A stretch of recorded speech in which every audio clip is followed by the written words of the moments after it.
Devil Dog, You could do like this. aka the Terror Teddy. Once a happy dog, he lived in peace and contentment with his mother. But then one day, his mom got sick of him and decided to kick him out onto the street. Get out of here! He was left to wander the streets alone. The passing time hardened the little dog's heart. And then one day, two happy young girls were walking down the street.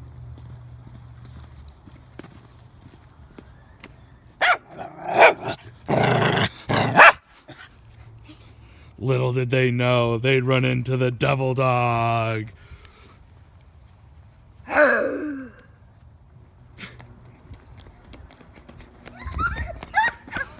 They ran and ran, but the Devil Dog was too fast.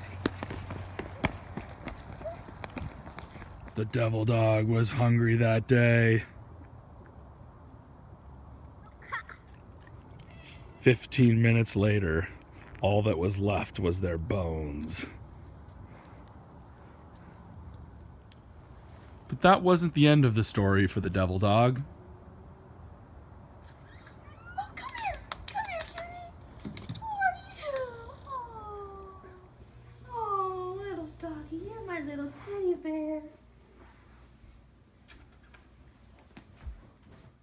And the Devil Dog and his new mom lived happily ever after, as he wasn't really a devil dog after all. The end. Devil dog, you weren't really a devil dog. Devil dog, you weren't really a devil dog.